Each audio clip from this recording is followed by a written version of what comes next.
It was, I expected to see that time, but I didn't want it to say 32. I wanted my own time, you know. I don't want to share a record. Nobody wants to share a record.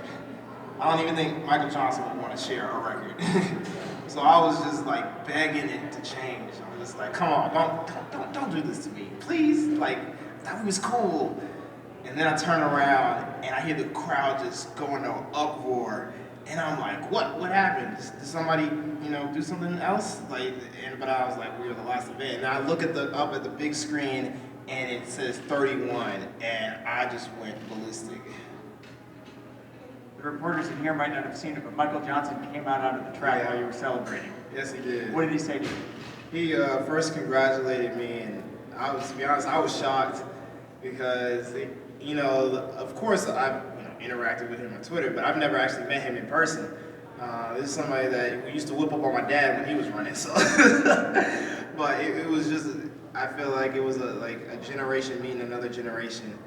And I was talking about how when I was in Tokyo for the Olympics, how many times I watched his race to try to figure out how I'm going to win out of lane 3. Because I still to this day don't know how he did that. Like, yeah, he was just congratulating me, and we were just, you know, exchanging good farewells and great jobs and whatever amazing careers we both had and having.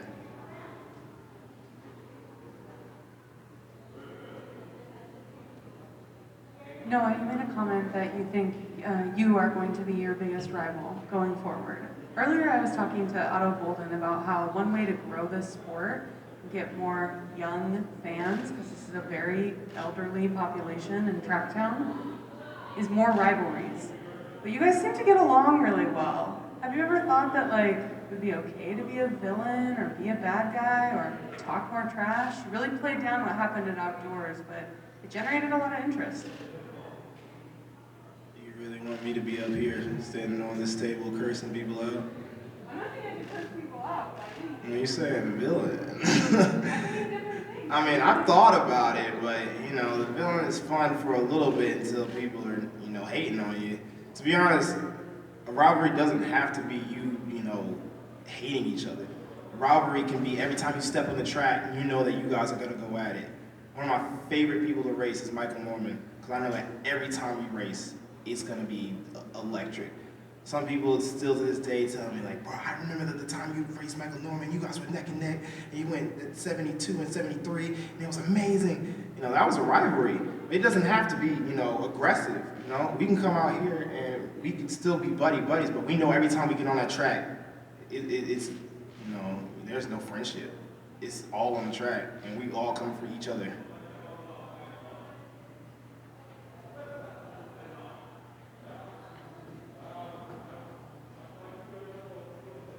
So, question for Kenny B. So, Kenny, I know you work with Dennis Mitchell, and you guys have a crazy training environment with so many top-notch athletes. Can you talk to me about that training environment, how you all support each other, you know, as you go throughout the season? Well, like you said, we have incredible athletes and a lot of talent. But yeah, we all try to hold each other accountable every single time we step on the track. And if we see somebody slacking off, we try to pick them up and tell them to do it the right way. If they're doing something wrong, just hold each other accountable.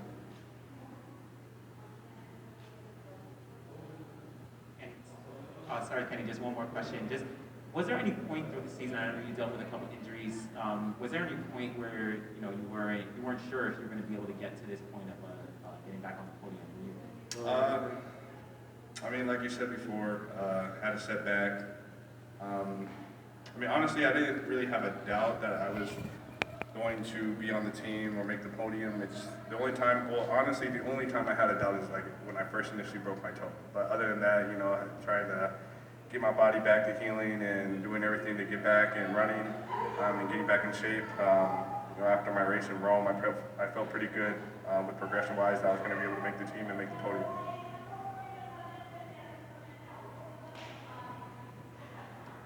Noah, I just wondered how much this means to you, given third place last year at the Olympics, and also as you were celebrating, you pointed to your icon tattoo. Can you give a bit more sort of background around that?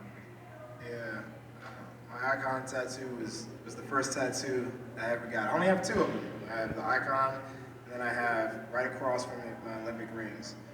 And I remember when I got that tattoo, and I was in a few interviews, and I was like, I want people to be able to say, I know Lyles is an icon. Of course, that comes with running fast, but at the same time, that comes with trials and tribulations.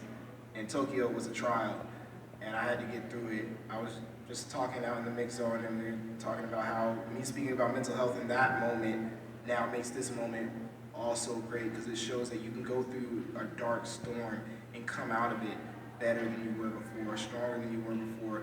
It doesn't mean that you're always going to stay like that. Life is about hills and valleys, and right now I'm in a valley, but I just came from a huge, huge hill that I had to traverse and make it to the other side of. And that's what being an icon is, and showing people that you can do it too. It doesn't matter if you're an athlete, being a normal person. We all go through problems, and we all can get better. I know you've talked about how difficult Tokyo was with no fans. Just curious, can you describe what it's like during the course of a race when you feel that support and you can hear it, and also just what this meant to you to do this on U.S. soil in front of your home fans? It's like being a rock star. I remember throughout all the rounds, we would go out and they were just cheering our name, but gosh darn it, when us three walked out and they were already standing, already screaming our names out. Like, you don't hear that in Europe.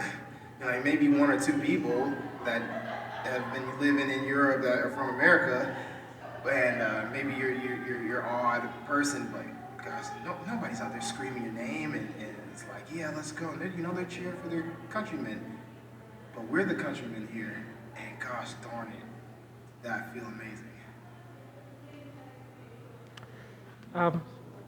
Knigton, at 18, you're already on the podium. What does that mean to you, and what does that do to your career progression? This might kind of loud. I'm not gonna lie. I got a backup a little bit. It feels good. Being the youngest medalist ever, coming out here and finishing the sweep for my team, getting on the podium. So, there's not much I can ask for other than this.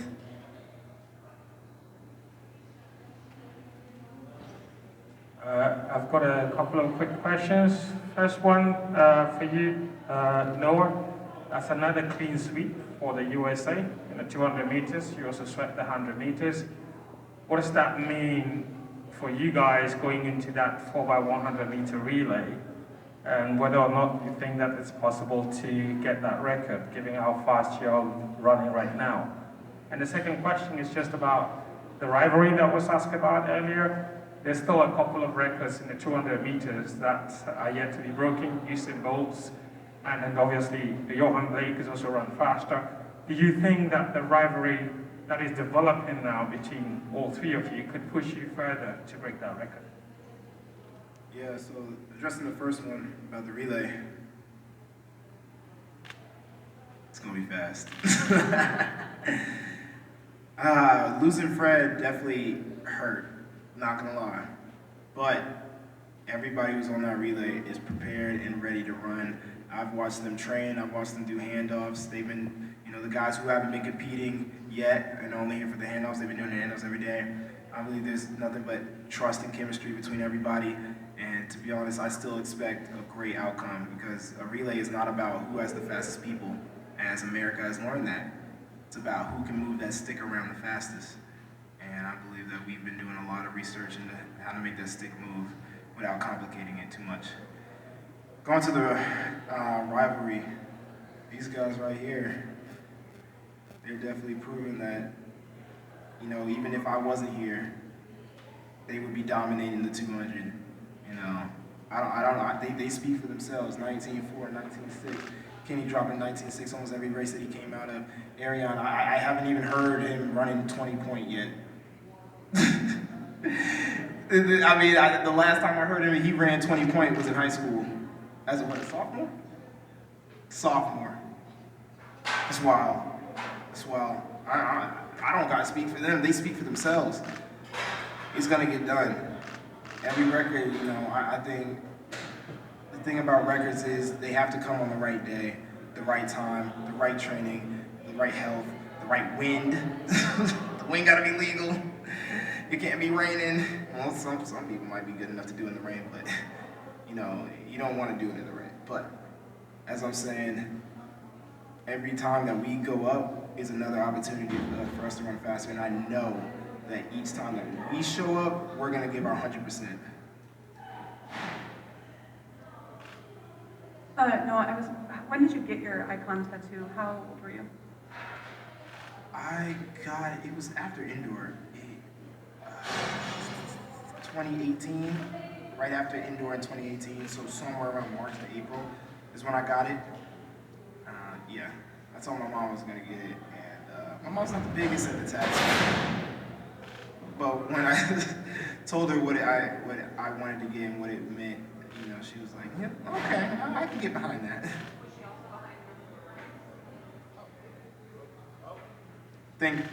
There it is back. Yeah, she didn't have a problem with that.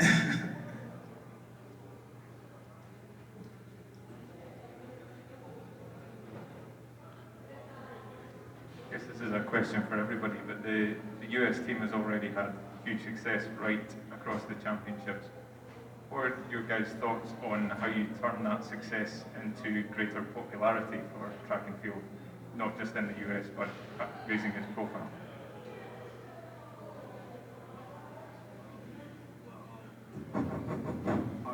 So to turn it into greater popularity, I mean, what we just did in the 1 and the 2, I mean, I feel like it can bring more attention to the sport. And then I feel like being in the United States just made it even better that we just swept it. There's a lot of different ways.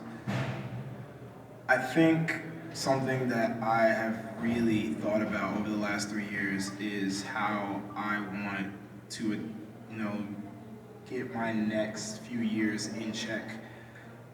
Lately, I have gone to the Met Gala. I have, you know, shown up at the VIP of US Open. I've been invited to talk to the second gentleman. I literally have been doing collabs and walked runways at Paris Fashion Week. And every time I'm, you know, checking off boxes, I'm like, okay, I don't think I need to be seen so much as a track and field. Yeah, the winning is good, and that's what's gonna make me money in the short run, but I think I need to be an influencer, because that's the type of mindset that they really want. Yeah, it's my job to sell shoes, but what if I was selling shoes and I didn't have to run on the track? What if they're seeing me all the time, except for on an occasional NBC run? TikTok, social media, you know, my social media is one of my most powerful things. When you go to a company and they say, you know, we want to represent you, the next question is how many followers you have. And one of my strongest things is I have a strong following. I might not have the biggest, but my engagement is stronger than almost anybody you have out there. Usually people have bots. I know that my people aren't bots because they sell what they know what they like, and they like what they like. They like track, but you know, turning that into a whole nother market.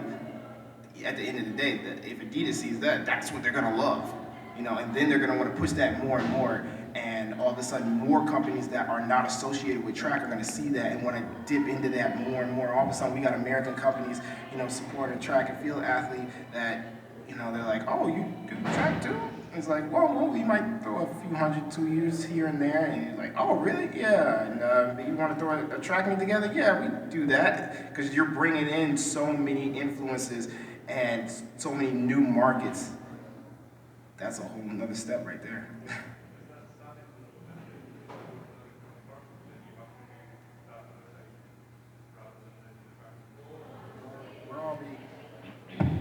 We're already in a world where it's a both thing. Shoe companies are still now encouraging you to get your social media up. You know, the job, it's already started.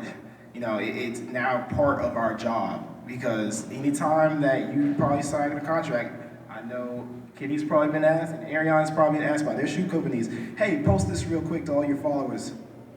And you're thinking, well, why would I do that? I thought my job was to run. No, your job is to sell shoes. And the more that you show and have a bigger following, the more they're going to want to use you, the more they're probably going to want to pay you. Last call for questions. Final question. Okay, so Noah, if you all need to become track influencers, what else is on your list to do? Done Fashion Week, you are active on TikTok. Do you need a reality show? Do the three of you need a reality show? Do you need to partner with another type of influencer? To be honest, it's not so much of what. So being an influencer isn't about how much you do, it's how consistent you are. So the more consistent you are at getting those numbers up, is the more likely somebody's going to be entertained by this.